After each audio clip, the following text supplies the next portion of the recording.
الحمد لله رب العالمين والصلاة والسلام على سيد المرسلين أما بعد فأعوذ بالله من الشيطان الرجيم بسم الله الرحمن الرحيم الصلاة والسلام عليك يا رسول الله وعلى آلك وأصحابك يا حبيب الله الصلاة والسلام عليك يا نبي الله وعلى آلك وأصحابك يا نور الله.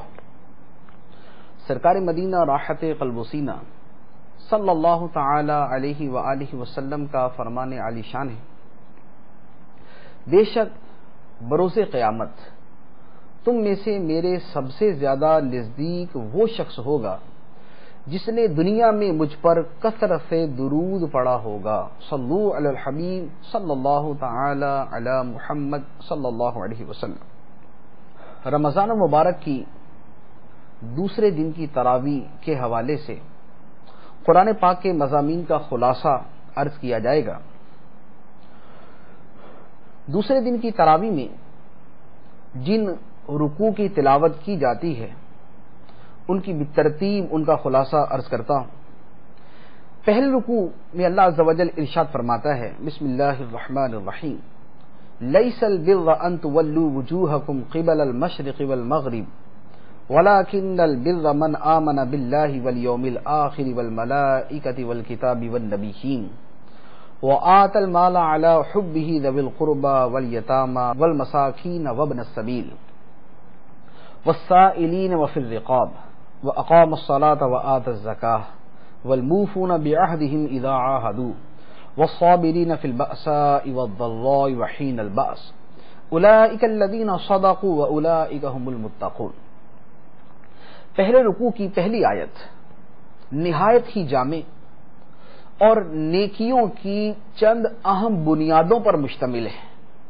کیا کیا چیزیں اللہ تبارک و تعالی کی بارگاہ میں نہایت ہی محبوب ہیں، نہایت ہی پسندیدہ ہیں، اور اللہ تبارک و تعالی ان چیزوں کے عاملین سے محبت فرماتا ہے.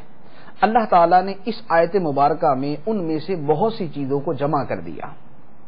فرمایا اصلی نیکی یہ نہیں کہ تم اپنے منہ مشرق یا مغرب کی طرف کر لو، بلکہ اصلی نیک وہ ہے جو اللہ اور قیامت اور فرشتوں اور کتاب اور پیغمبروں پر ایمان لائے اور اللہ کی محبت میں اپنا عزیز مال رشتہ داروں اور یتیموں اور مسکینوں اور مسافروں اور سائلوں کو اور غلام لوڈیوں کی گردنیں آزاد کرانے میں خرچ کرے اور نماز قائم رکھے اور زکوٰۃ دے.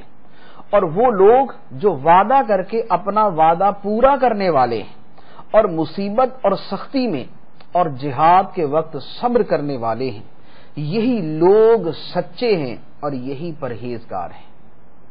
کتنی اہم باتیں اس آیت مبارکہ میں جمع فرما دی.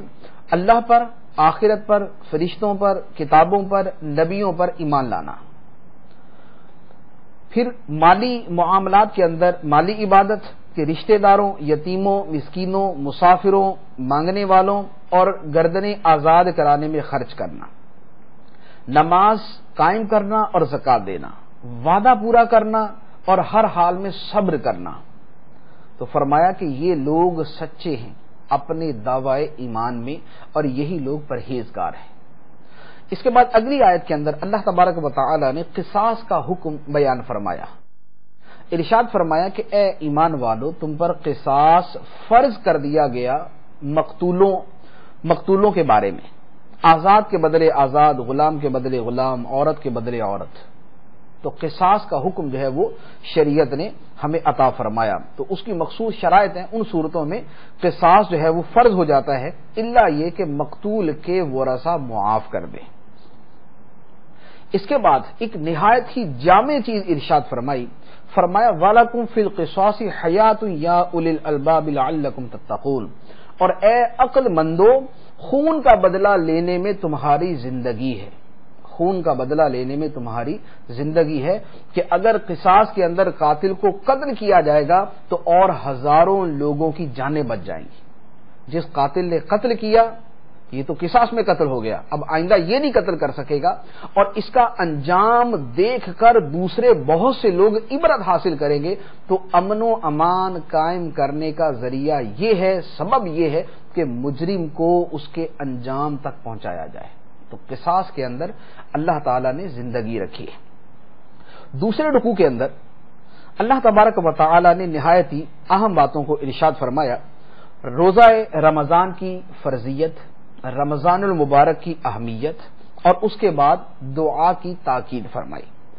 روزوں کے بارے میں فرمایا، یا ایھا الذین آمنوا کتب علیکم الصیام کما کتب علی الذین من قبلکم لعلکم تتقون، اے ایمان والو تم پر روزے فرض کیے گئے جیسے تم سے پہلے لوگوں پر فرض کیے گئے تھے تاکہ تم پرہیزگار بن جاؤ۔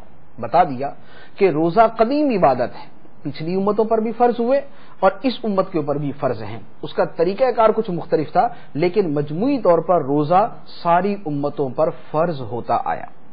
پھر رمضان مبارک کی عظمت کو بیان فرمایا، رمضان کا مہینہ جس میں قرآن نازل کیا گیا، جو لوگوں کے لیے ہدایت اور رہنمائی اور حق و باطل میں فرق کرنے کی روشن باتیں، یہ قرآن کی عظمت، رمضان مبارک کی عظمت کہ رمضان میں قرآن پاک کا بطور خاص نزول ہوا۔ اس کے بعد روزے کے چند احکام بیان فرمائے کہ تم میں سے جو اس مہینے کو پائے وہ اس کے روزے رکھے، تو جو رمضان المبارک کا مہینہ پائے گا اس پر اس کے روزے فرض ہو جائیں گے۔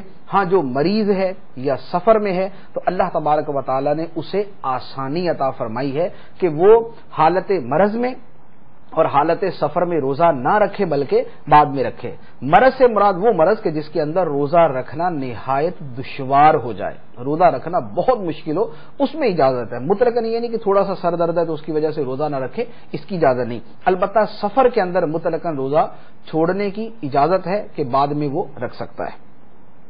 اور اللہ تبارک و تعالیٰ نے جو آسانی عطا فرمائی کہ حالت سفر میں اور حالت مرض میں روزہ چھوڑ دینے کی اجازت ہے، بعد میں رکھنا ہوگا، تو فرمایا یرید اللہ بکم اليسر ولا یرید بکم العسر، اللہ تم پر آسانی چاہتا ہے اور تم پر تنگی نہیں چاہتا۔ یہ اللہ تبارک و تعالیٰ کی رحمت اور اس کی کرم نوازی ہے کہ اس نے جملہ احکام کے اندر یہ فرمایا کہ اللہ تعالیٰ تم پر آسانی چاہتا ہے، تم پر تنگی نہیں چاہتا۔ تو جہاں پر ظاہراً اعمال مشقت والے بھی ہوں، مشکل بھی ہوں، ان میں بھی حقیقتاً اللہ تبارک و تعالیٰ آسانی کی صورت پیدا فرما دیتا ہے۔ اس کے بعد دعا کے بارے میں ارشاد فرمایا، وَإِذَا سَأَلَكَ عِبَادِي عَنِّي فَإِنِّي قَرِيبٌ أُجِيبُ دَعْوَةَ الدَّاعِ إِذَا دَعَانِ فَلْيَسْتَجِيبُوا لِي وَلْيُؤْمِنُوا بِي لَعَلَّهُمْ يَرْشُدُونَ۔ اور اے محبوب، جب تم سے میرے بندے میرے بارے میں سوال کریں تو تم جواب دو کہ بے شک میں اللہ نزدیک ہوں، میں دعا کرنے والے کی دعا قبول کرتا ہوں۔ جب وہ مجھ سے دعا کرے تو انہیں چاہیے کہ میرا حکم مانیں اور مجھ پر ایمان لائیں تاکہ ہدایت پائیں۔ یہ دعا کی عظمت کہ اللہ تعالیٰ فرماتا ہے کہ میرے بندے میرے بارے میں سوال کریں تو انہیں جواب دو کہ میں قریب ہوں۔ اللہ تبارک و تعالی اپنے علم اور اپنی قدرت کے اعتبار سے قریب ہے۔ کوئی آدمی دنیا کے کہیں کونے گوشے میں اللہ کو پکارتا ہے، اللہ تعالیٰ اسے جانتا بھی ہے، اس کی سنتا بھی ہے اور اس کی مدد کرنے پر قادر بھی ہے۔ پھر فرمایا کہ مجھ سے دعا مانگو، میں دعا مانگنے والے کی دعا قبول کرتا ہوں۔ اس کے بعد پھر رمضان کے چند اہم احکام بیان فرمائے بطور خاص روزے کے بارے میں۔ فرمایا کہ رمضان المبارک کی راتوں میں، یعنی افطار کے بعد سحری سے پہلے تک، ان اوقات میں تمہارے لیے اپنی بیویوں کے پاس جانا جائز ہے۔ جو ازدواجی تعلقات ہیں وہ قائم کرنا جائز ہیں، وہ تمہارا لباس ہیں اور تم ان کے لباس ہو۔ یہ قرآن پاک کی وہ جامع آیت ہے جو میاں بیوی کے تعلقات کو بیان فرماتی ہے کہ وہ تمہارے لباس ہیں اور تم ان کے لباس ہو۔ اور پھر اس کے بعد فرمایا کہ تمہارے لیے کھانے پینے کی اجازت ہے حتیٰ کہ فجر طلوع ہو جائے، طلوع صبح صادق سے پہلے تک کھانا جائز ہے۔ طلوع صبح صادق جیسے ہی ہوئی کھانا پینا اب حرام ہو گیا، اب روزے کا وقت شروع ہو گیا۔ اور ایک مسئلہ اعتکاف کا بیان فرمایا کہ حالت اعتکاف میں تمہارے لیے اپنی بیویوں کے پاس جانے کی اجازت نہیں ہے۔ اس کے بعد اگلے رکوع میں تیسرے رکوع کے اندر اللہ تبارک و تعالی نے مسجد حرام شریف کی عظمت، حج کے احکام اور حج کے بارے میں مشرکین نے اپنی طرف سے جو بدعتیں ایجاد کی تھی اللہ تبارک و تعالی نے ان کو بیان فرمایا۔ ارشاد فرمایا یسألونک عن الاہلہ، اے حبیب تم سے نئے چاند کے بارے میں سوال کرتے ہیں کہ یہ چاند چھوٹا ہوتا ہے پھر بڑا ہوتا ہے پھر بڑا ہوتا ہے، یہ ہے کیا؟ تو ارشاد فرمایا قل ہی مواقیت للناس والحج، تم فرما دو کہ یہ لوگوں اور حج کے لیے وقت کی علامتیں ہیں۔ اب یہاں پر مشرکین کی ایک بدعت کا رد کیا، وہ یہ کہ ان کا طریقہ یہ تھا کہ جب حج کے لیے گھر سے نکل پڑتے ہیں، اس کے بعد اگر کسی وجہ سے گھر میں دوبارہ واپس آنا ہوتا تو دروازے سے نہ آتے بلکہ پیٹھ کی طرف سے آتے، یعنی دیوار پھلانگ کے آ جائیں گے، دوسری طرف سے آ جائیں گے، لیکن دروازے سے واپس نہیں جائیں گے۔ اللہ تبارک و تعالی نے فرمایا کہ یہ کوئی نیکی نہیں ہے کہ تم گھروں میں ان کی پچھلی دیوار توڑ کر آؤ، یہ کوئی نیکی نہیں ہے۔ نیکی کیا ہے؟ من اتقا، تقوی اختیار کرنا، تقوی اختیار کرنا، اللہ سے ڈرنا، پرہیزگاری اختیار کرنا، نیک کام کرنا، یہ تقوی ہے۔ یہ کوئی تقوی نہیں ہے کہ دروازے سے نہیں آ رہے اور پچھلی دیوار کو توڑ کے گھر کے اندر داخل ہو رہے۔ فرمایا یہ کوئی تقوی نہیں۔ وَأْتُوا الْبُيُوتَ مِنْ أَبْوَابِهَا، گھروں میں ان کے دروازے سے آؤ، تو گھروں میں ان کے دروازے سے آؤ اور جو کرنے کے کام ہے وہ کرو، جو کرنے کے کام نہیں ہیں انہیں نیک کام سمجھ کر کرنے کی کوئی ضرورت نہیں۔ اس کے بعد اللہ تبارک و تعالی نے جہاد کے بارے میں چند احکام بیان فرمائے کہ جو تم سے لڑیں تم ان سے لڑو، اللہ کے راستے میں جو تم سے لڑیں تم ان سے لڑو اور حد سے نہ بڑھو۔ حالت قتال، حالت جہاد کے اندر اللہ تبارک و تعالی فرما رہا ہے کہ حد سے نہ بڑھو، زیادتی کرنے کی حالت جہاد کے اندر بھی اجازت نہیں فرمائی گئی۔ اس کے بعد کچھ احکام مسجد حرام شریف کے بارے میں اور کچھ احکام حرمت والے مہینوں کے بارے میں۔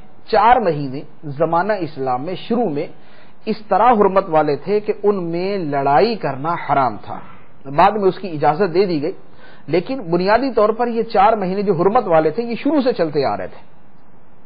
کون سے 4 مہینے؟ ذی القعدہ، ذو الحج اور محرم، 3 یہ اور چوتھا رجب۔ ذو القعدہ، ذو الحجہ اور محرم، 3 مہینے متصل، اور رجب، یہ 4 مہینے وہ تھے جن کے اندر لڑائی کرنا حرام تھا اور جن 4 مہینوں کی تعظیم اور ادب اہل جاہلیت بھی کرتے تھے، مشرکین بھی کیا کرتے تھے۔ تو فرمایا کہ اگر ان مہینوں میں وہ تم پر زیادتی کرے تو تمہیں بدلہ لینے کی اجازت ہے، لیکن جو بدلہ لیا جائے گا وہ کتنا؟ جتنی انہوں نے تم پر زیادتی کی ہے تم بھی اتنا ہی ان سے بدلہ لے سکتے ہو۔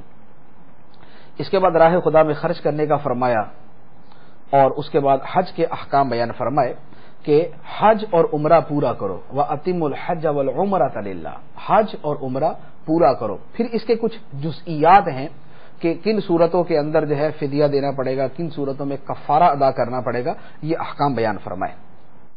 اس کے بعد چوتھے رکوع میں اللہ تبارک و تعالی نے مزید حج کے احکام بیان فرمائے اور اس کی جو اہم بات ارشاد فرمائی وہ فرمایا کہ فمن فرض فیہن الحج فلا رافث ولا فسوق ولا جدال فی الحج، فرمایا کہ جو ان مہینوں میں حج کی نیت کرے تو حج میں نہ عورتوں کے سامنے صحبت کا تذکرہ ہو اور نہ کوئی گناہ اور نہ کسی سے جھگڑا، یعنی حج کے اندر بطور خاص ان چیزوں کی تاکید کی گئی ہے۔ کچھ چیزیں تو ویسے ہی حرام ہیں، جھگڑا کرنا، گناہ کے کام کرنا، یہ تو ویسے ہی حرام ہے، لیکن حج کے ایام میں، حج کے مہینوں میں یہ مزید حرام ہو جاتے ہیں۔ اور تیسری بات کہ جو عام حالات میں جائز ہے لیکن ایام حج میں جب آدمی احرام باندھ لیتا ہے اس وقت یہ ناجائز ہو جاتی ہیں، وہ ہے عورتوں کے سامنے، بیویوں کے سامنے ازدواجی تعلقات کے متعلق باتیں کرنا، تو اس کو شریعت نے منع کیا۔ پھر بعض لوگوں کا طریقہ یہ تھا جس کے بارے میں مفسرین نے فرمایا کہ اہل یمن کا طریقہ تھا، وہ کیا کرتے تھے کہ گھر سے وہ زیادہ راہ توشہ سفر لے کر نہیں نکلتے تھے، راستے میں بھیک مانگتے جاتے اور اس کو بڑی نیکی سمجھتے کہ ہم جو ہے وہ توشہ سفر لے کر نہیں نکلے اور ہم جو ہے اللہ کی راہ میں نکلے ہوئے۔ اللہ تبارک و تعالی نے ارشاد فرمایا وَتَزَوَّدُوا، اور زیادہ راہ ساتھ لے لو۔ یہ کوئی طریقہ نہیں ہے کہ زیادہ راہ ساتھ نہیں لی اور راستے کے اندر بھیک مانگتے جائیں، فرمایا وَتَزَوَّدُوا، اور زیادہ راہ ساتھ لو، لیکن یہ یاد رکھو فَإِنَّ خَيْرَ الزَّادِ التَّقْوَىٰ، سب سے بہتر زاد راہ یقیناً پرہیزگاری ہے. تقوی، پرہیزگاری، یہ بہترین زاد راہ ہے جو آخرت کے سفر میں کام آنے والا، جو قیامت کے دن کام آنے والا ہے. اس کے بعد مشرکین کا ایک طریقہ تھا کہ سارے لوگ تو عرفات جاتے اور عرفات سے حج کر کے واپس آتے، لیکن قریش یہ کرتے تھے کہ اپنے آپ کو ایک بڑی فضیلت دیتے ہوئے وہ میدان عرفات میں نہیں جاتے بلکہ اس سے پہلے ہی پلٹ آتے تھے، مزدلفہ سے واپس آ جاتے تھے. تو اللہ تبارک و تعالیٰ نے ان کو ارشاد فرمایا کہ اے قریشیو، تم بھی وہیں سے پلٹو جہاں سے دوسرے لوگ پلٹتے ہیں. ثم افیدوا من حیث افاض الناس واستغفروا اللہ ان اللہ غفور رحیم. اے قریشیو، تم بھی وہیں سے پلٹو جہاں سے دوسرے لوگ پلٹتے ہیں. یہ نہیں ہے کہ وہ عرفات سے واپس آ رہے اور تم مزدلفہ کے اندر ٹھہر کر وہیں سے واپس آ رہے ہو. جو مزدلفہ میں ٹھہرے عرفات میں نہ جائے اس کا حج ہی نہیں ہوگا. اس کے بعد قرآن پاک کی مشہور آیت مبارکہ وَمِنْهُمْ مَن يَقُولُ رَبَّنَا آتِنَا فِي الدُّنْيَا حَسَنَةً وَفِي الْآخِرَةِ حَسَنَةً وَقِنَا عَذَابَ النَّارِ. کوئی یوں کہتا ہے اے ہمارے رب، ہمیں دنیا میں بھلائی عطا فرما اور ہمیں آخرت میں بھی بھلائی عطا فرما اور ہمیں دوزخ کے عذاب سے بچا. یہ وہ آیت مبارکہ، وہ دعا ہے جو سرکار دو عالم صلی اللہ علیہ وسلم کا معمول تھا اور آپ بکثرت یہ دعا مانگا کرتے تھے. اس کے بعد ایک منافق کے بارے میں فرمایا گیا، لیکن وہ جو منافق کے اوصاف بیان کیے وہ بہت سارے لوگوں پر منطبق ہوتے ہیں کہ جن پر عملی اعتبار سے منافقت صادق آتی ہے، ان پر بھی یہ اوصاف صادق آتے ہیں. تو ہر بندہ اپنے اعتبار سے ان اوصاف کو دیکھے. وہ کیا ہے؟ نمبر 1، باتیں بڑی اچھی کرے گا، ظاہر باتیں بڑی اچھی کرے گا اور اپنے دل کی بات کے اوپر لوگوں کو اللہ کو گواہ بنائے گا. اللہ کی قسم میرے دل میں خیر خائی ہے، بھلائی ہے اور میرے دل میں بڑی نرمی ہے، شفقت ہے. وَهُوَ أَلَدُّ الْخِصَامِ، حالانکہ وہ سب سے زیادہ جھگڑالو ہوگا. ایک دوسرے نمبر پہ زمین میں فساد برپا کرے گا، لوگوں اور کھیتیوں کو ہلاک کرے گا. اور جب اسے یہ کہا جائے کہ اللہ سے ڈر تو اس کی عزت اسے تکبر پہ ابھارے گی، اس کی ضد جو ہے، اس کی انانیت جو ہے اسے ضد پر ابھارے گی اور بجائے بات ماننے کے وہ مزید آگے سے اکڑے گا. تو یہ متکبر اور منافق کی نشانی ہے کہ اگر اسے اللہ سے ڈرنے کا کہا جائے تو بجائے اس کے کہ وہ اس نصیحت کو قبول کرے وہ آگے سے مزید تکبر کا اظہار کرتا ہے. تو فرمایا فحسبہ جہنم ولبئس المہاد، تو ایسے کو جہنم کافی ہے اور جہنم ضرور برا ٹھکانہ ہے. اس کے بعد اگلے رکوع کے اندر اللہ تبارک و تعالی نے شروع میں بنی اسرائیل کا تذکرہ فرمایا. اس کے بعد مسلمانوں کو فرمایا کہ آزمائشوں کے لیے تیار رہو، آزمائشوں کے لیے تیار رہو. ارشاد فرمایا ام حسبتم ان تدخلوا الجنۃ ولما یأتکم مثل الذین خلو من قبلکم مستهم البأساء والضراء وزلزلوا حتى يقول الرسول والذین آمنوا معه متى نصر اللہ الا ان نصر اللہ قریب. فرمایا کیا تمہارا یہ گمان ہے کہ تم جنت میں داخل ہو جاؤ گے حالانکہ ابھی تم پر پہلے لوگوں جیسی امتحان کی حالت نہ آئی، انہیں سختی اور شدت پہنچی اور انہیں زور سے ہلا ڈالا گیا یہاں تک کہ رسول اور اس کے ساتھ ایمان والے کہہ اٹھے اللہ کی مدد کب آئے گی، سن لو بے شک اللہ کی مدد قریب ہے. تو فرما دیا کہ کلمہ طیبہ پڑھتے ہو، مسلمان ہو، مومن ہو تو اللہ تعالیٰ کی طرف سے آنے والی آزمائشوں کے لیے بھی تیار رہو. یہ نہیں ہے کہ مسلمان ہے تو آزمائش کوئی نہیں آئے گی، نہیں، فرمایا آزمائش آئے گی. تمہارا یہ گمان ہے کہ بغیر آزمائش کے تم جنت میں داخل ہو جاؤ گے، اللہ تبارک و تعالیٰ کی طرف سے آزمائش آئے گی اور اس امتحان میں کامیابی حاصل کرنا پڑے گی. اس کے بعد چھٹے رکوع میں اللہ تبارک و تعالیٰ نے وہی حرمت والے مہینوں کا تذکرہ فرمایا، مرتد کی وعید بیان کی کہ مرتد کے جملہ اعمال برباد ہو جاتے ہیں. فرمایا کہ جو اسلام کے بعد کفر اختیار کرتا ہے، جو دین اسلام سے پھر جاتا ہے، اس کے دنیا اور آخرت میں سارے اعمال برباد ہو جاتے ہیں. اس کے بعد شراب اور جوئے کی مذمت بیان فرمائی. پھر اس کے بعد نکاح کے بارے میں ایک اہم مسئلہ بیان فرمایا کہ مشرکوں سے نکاح کرنا حرام، مشرک مرد سے مسلمان عورت نکاح نہیں کر سکتی اور مشرکہ عورت سے مسلمان مرد نکاح نہیں کر سکتا، یعنی مشرکین کے ساتھ اہل کتاب جو یہودی اور عیسائی ہوں، جو حقیقی عیسائی ہوں، دہریہ نہ ہوں، یہودیوں اور عیسائیوں سے، ان کے مردوں سے مسلمان عورت کا نکاح کرنا حرام۔ ہاں، ان کی عورتوں سے مسلمان مردوں کا نکاح کرنا حلال جائز ہے، نکاح کرے گا تو ہو جائے گا، البتہ دارالحرم میں کرے گا تو مکروہ تحریمی ہے، دارالاسلام میں کرے گا تو مکروہ تنزیہی ہے، لیکن مشرک مرد و عورت کے ساتھ کسی بھی صورت میں مسلمان کا نکاح نہیں ہو سکتا۔ تو جن علاقوں میں، جن ملکوں کے اندر مسلمان اور مشرک، بت پرست یا مجوسی یا اور اس طرح کے لوگ جہاں اکٹھے رہتے ہوں اور وہاں ان کے درمیان نکاح اور شادی کا سلسلہ ہوتا ہو، انہیں اس آیت مبارکہ سے درس حاصل کرنا چاہیے کہ مسلمان اور مشرک کے درمیان نکاح کا رشتہ نہیں ہو سکتا۔ یہ قرآن کی صریح آیت اور قطعی حکم ہے۔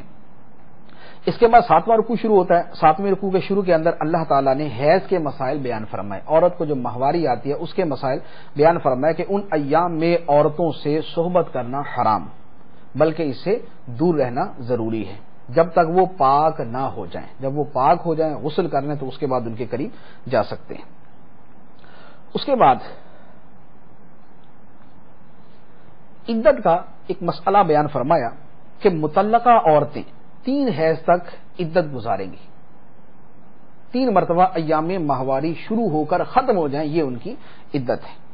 اس کے بعد 8ویں رکوع کے اندر 3 طلاق کا مسئلہ بیان فرمایا کہ 2 مرتبہ تک طلاق کا اختیار ہے، یوں کہ طلاق دے تو رجوع کر سکتا ہے، پھر طلاق دے تو رجوع کر سکتا ہے، جو طلاق رجعی ہو، طلاق رجعی ہو تو رجوع کر سکتا ہے، اور اگر تیسری طلاق دے دی تو تیسری طلاق دینے کے بعد وہ عورت حرام ہے۔ اب جب تک وہ عورت عدت گزارنے کے بعد کسی اور مرد سے اس کا نکاح نہیں ہوتا، پھر وہ دوسرا مرد اس سے ہم بستری نہیں کرتا، اس کے بعد پھر وہ دوسرا شوہر مر جائے یا وہ ایک عرصے بعد اپنی مرضی سے وہ طلاق دے دے، تو اس کے بعد یہ پہلے شوہر کے لیے حلال ہو سکتی ہے۔ تو 2 طلاقوں تک اختیار ہے کہ جس کے بعد رجوع ہو سکتا ہے۔ عدت کے اندر ہے، طلاق رجعی ہے تو صرف کہہ دینے سے رجوع ہو جائے گا۔ طلاق بائن دی تھی 1 یا 2، یا عدت گزر چکی ہے اور طلاق بائن ہو چکی ہے، ان صورتوں میں نئے سرے سے نکاح کرنے کی حاجت ہوگی۔ اس کے بعد خلا کا مسئلہ بیان فرمایا کہ عورت مال دے کر خلا لے سکتی ہے جبکہ دونوں کے درمیان ایسا جھگڑا اور ایسی دوری ہو جائے کہ اب معلوم ہے کہ اب نباہ کی کوئی صورت نہیں۔ اس کے بعد 9ویں رکوع کے اندر اللہ تبارک و تعالی نے فوت شدہ کی عدت بیان فرمائی، یعنی جس عورت کا شوہر فوت ہو جائے اس عورت کی عدت بیان فرمائی۔ یہاں فرمایا 4 مہینے 10 دن، جس عورت کا شوہر فوت ہو جائے اس کی عدت ہے 4 مہینے 10 دن۔ ہاں، اگر عورت حمل والی ہے تو اس کا پھر بچہ جنم دینا اس کا جو ہے وہ عدت بنے گی، خواہ وہ 1 گھنٹے کے بعد ہی اس کے ہاں بچے کی پیدائش ہو جائے۔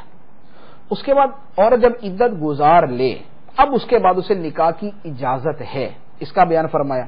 پھر بچوں کو دودھ پلانے کے مسائل بیان کیے، والوالدات یرضعن اولادہن حولین کاملین، فرمایا کہ مائیں اپنے بچوں کو پورے 2 سال دودھ پلائیں۔ 2 سال تک عورتوں کو بچے کو دودھ پلانے کی اجازت ہے، عورتیں بچوں کو دودھ پلائیں 2 سال تک اجازت۔ 2 سال کے بعد بچے کو دودھ پلانا ناجائز ہے، گناہ ہے۔ ماں بچے کو دودھ پلائے یا عورت بچے کو دودھ پلائے، 2 سال کی عمر کے بعد بچے کو دودھ پلانا گناہ ہے۔ البتہ 2.5 سال کی عمر تک اگر دودھ پلا دیا تو حرمت رضاعت ثابت ہو جائے گی، یعنی دودھ پلانے والی اس بچے کی رضاعی دودھ والی ماں بن جائے گی۔ اجازت 2 سال تک، 2 سال سے پہلے اگر باہمی رضامندی سے ختم کرنا چاہیں تو کر سکتے ہیں۔ 2 سے 2.5 سال کے درمیان بھی اگر دودھ پلا دیا تو حرمت رضاعت ثابت ہو جائے گی، لیکن 2 سال کے بعد دودھ پلانا گناہ ہوگا۔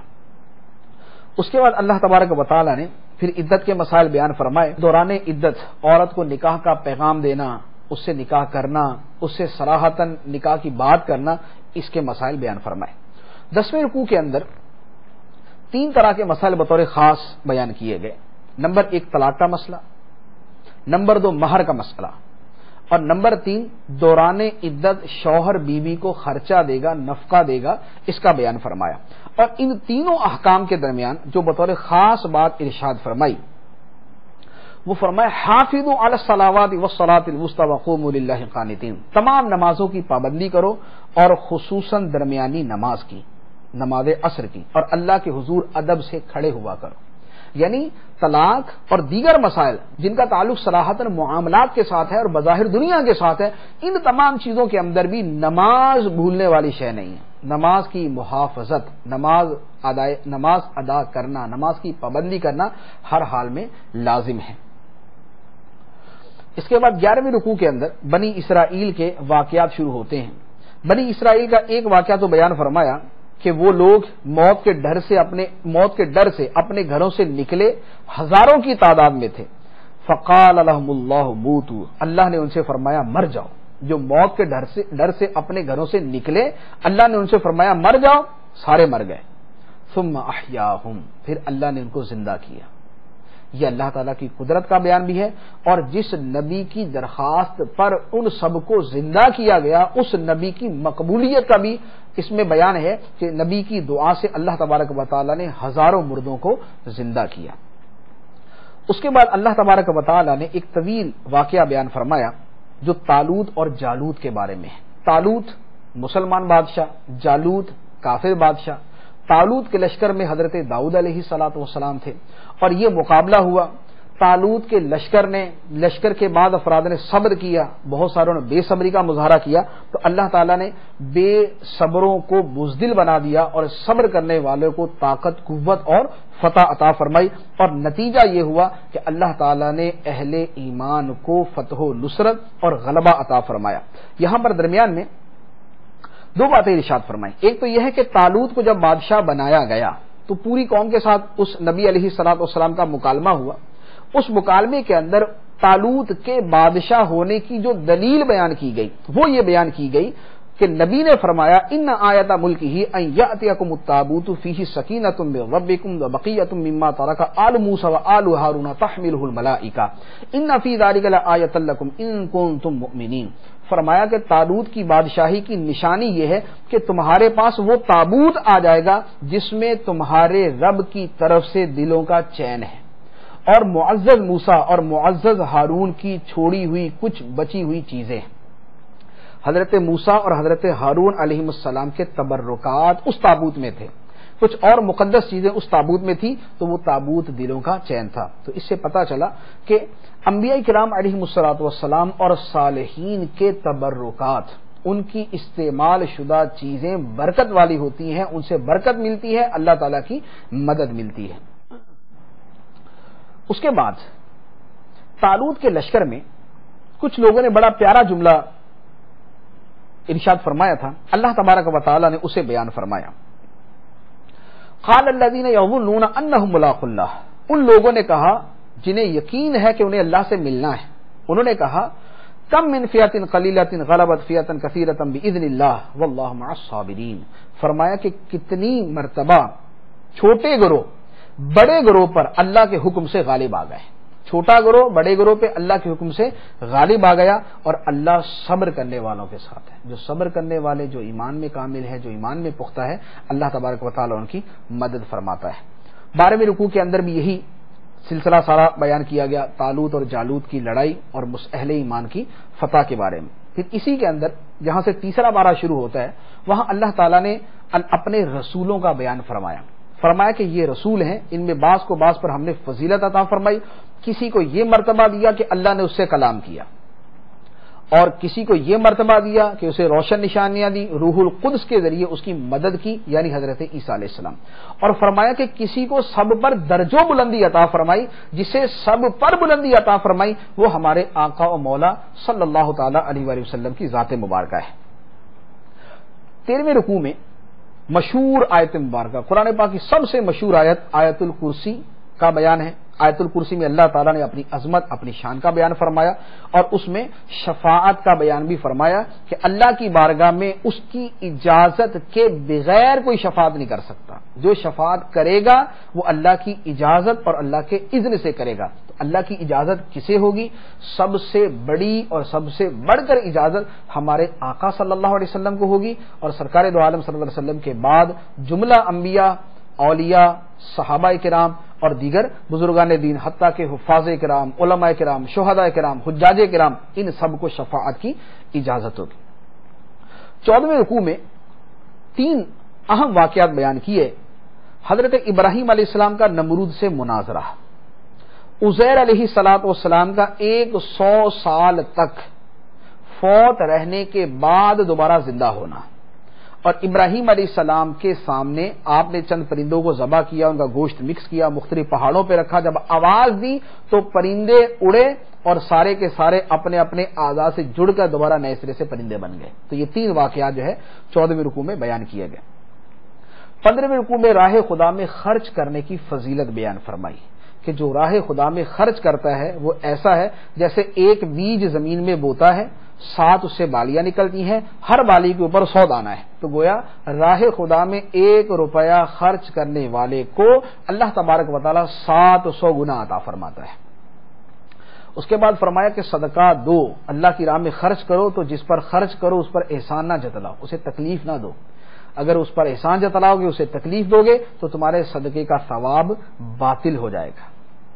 16ویں رکوع کے اندر بھی راہ خدا میں خرچ کرنے کے فضائل بیان فرمائے گئے کہ اعلانیہ خرچ کرو، چھپ کر خرچ کرو، دونوں ہی اللہ تعالیٰ کی بارگاہ میں قبول ہے، دونوں ہی اللہ تعالیٰ کی بارگاہ میں قبول ہے۔ فرمایا ان تبدوا الصدقات فنعما ہی، اگر تم اعلانیہ خیرات کرو گے تو کیا ہی اچھی بات ہے، وَإِن تُخْفُوهَا وَتُؤْتُوهَا الْفُقَرَاءَ فَهُوَ خَيْرٌ لَكُمْ وَيُكَفِّرُ عَنكُم مِّن سَيِّئَاتِكُمْ، اور اگر تم چھپ کر فقیروں کو دو تو یہ تمہارے لیے سب سے بہتر ہے اور اللہ تم سے تمہاری کچھ برائیاں مٹا دے گا۔ تو اعلانیہ اور چھپ کر دونوں طرح خرچ کرنا کار ثواب ہے۔ ہاں اعلانیہ خرچ کرنے میں ریاکاری نہیں ہونی چاہیے۔ 17ویں رکوع کے اندر راہ خدا میں خرچ کرنے کا بیان بھی ہے اور سود کی مذمت بھی بیان فرمائی۔ فرمایا جو سود کھانے والا ہے وہ قیامت کے دن ایسے ہوگا جیسے شیطان کسی کو چھو کر پاگل بنا دیتا ہے، تو قیامت کے دن سود خور پاگل کی طرح ہوگا۔ تو یہ قرآن پاک میں سود کے بارے میں شدید مذمت بیان فرمائی اور فرمایا کہ یمحق اللہ الربا ویربی الصدقات واللہ لا یحب کل کفار اثیم، اللہ سود کو مٹاتا ہے اور صدقات کو بڑھاتا ہے۔ تو جس کو اللہ مٹانا چاہتا ہے، جسے اللہ تعالیٰ مٹاتا ہے، اس میں ملوث ہونا اپنے آپ کو تباہ کرنے کے مترادف ہے۔ 18ویں رکوع میں قرآن پاک کی سب سے لمبی آیت مداینہ جس میں لین دین کے احکام ہیں کہ جب ایک دوسرے سے لین دین کیا کرو تو لکھ لیا کرو، سودا چھوٹا ہو یا بڑا ہو اس کو لکھ لو، یہ نہ ہو کہ بعد میں بھول جاؤ یا بعد میں لڑائی اور دنگا فساد ہو جائے، تو فرمایا کہ لکھ لیا کرو۔ پھر اسی طرح رہن کے مسائل بیان فرمائے۔ رہن کا مطلب ہے گروی رکھنا، کہ میں نے کسی سے قرض لینا ہے تو میں اس سے قرض لوں گا تو اپنی کوئی چیز اس کے پاس گروی رکھ دوں گا تاکہ اس کو یہ تسلی رہے کہ اگر میں نے اس کو قرض ادا نہ کیا تو میری وہ گروی رکھی ہوئی شے کو اس قرض کے بدلے میں لے لے گا۔ تو یہ گروی رکھنے کے احکام بیان فرمائے۔ اس کے بعد 19واں رکوع جو دوسرے دن کی تراویح کا آخری رکوع ہوتا ہے، اس میں سورہ بقرہ شریف کا آخری یہ رکوع ہے۔ اس میں اللہ تعالیٰ کی عظمت کا بیان اور وہ آیتیں کہ جو اللہ تعالیٰ نے معراج کی رات عرش کے نیچے سرکار دو عالم صلی اللہ علیہ وسلم کو عطا فرمائی، جس میں دعا بھی ہے ربنا لا تؤاخذنا ان نسینا او اخطأنا ربنا ولا تحمل علينا اسرا كما حملته على الذين من قبلنا ربنا ولا تحملنا ما لا طاقة لنا به۔ یہاں پر سورہ بقرہ شریف ختم اور اس کے بعد سورہ آل عمران شروع۔ سورہ آل عمران کے پہلے رکوع میں اللہ تعالیٰ کی عظمت کا بیان، قرآن پاک کی عظمت کا بیان۔ قرآن پاک کی آیات 2 طرح کی ہیں، محکمات اور متشابہات، ان 2 کا بیان ہے۔ محکمات وہ کہ جن کا معنی عام طور پہ سمجھ آ جاتا ہے، متشابہات وہ کہ جن کا ظاہری معنی یا تو سمجھ نہیں آ رہا، جیسے حروف مقطعات، یا ظاہری معنی تو سمجھ آ رہا لیکن اس کا مرادی معنی کیا ہے وہ ہمیں سمجھ نہیں آ رہا۔ اسے اگلی آیت کے اندر متعدد امور کا بیان ہے، بطور خاص دنیا کی حقیقت بیان کی گئی ہے کہ دنیا کیا ہے۔ دنیا کی حقیقت بیان کرتے ہوئے اللہ تعالیٰ نے فرمایا کہ لوگوں کے لیے عورتوں کی، بچوں کی اور سونے چاندی کے ڈھیر کی اور نشان لگائے ہوئے گھوڑوں کی اور سواریوں کی اور کھیتی کی محبت کو مزین کر دیا گیا کہ لوگ انہی چیزوں میں پڑے ہیں، بیویوں میں پڑے ہیں، بچوں میں پڑے ہیں، سونے چاندی کے ڈھیر میں پڑے ہیں، بینک بیلنس میں پڑے، مال و دولت میں پڑے ہوئے، عمدہ سواریوں میں پڑے ہوئے، اپنی کھیتوں، جاگیروں اور اپنی زمینوں کے اندر پڑے ہوئے۔ تو فرمایا کہ دنیا کی زندگی یہ ہے، اور یہ کیا ہے؟ ذالک متاع الحیات الدنیا، یہ دنیاوی زندگی کا ساز و سامان ہے۔ واللہ عندہ حسن المآب، اور اللہ ہی کے پاس اچھا ٹھکانہ ہے۔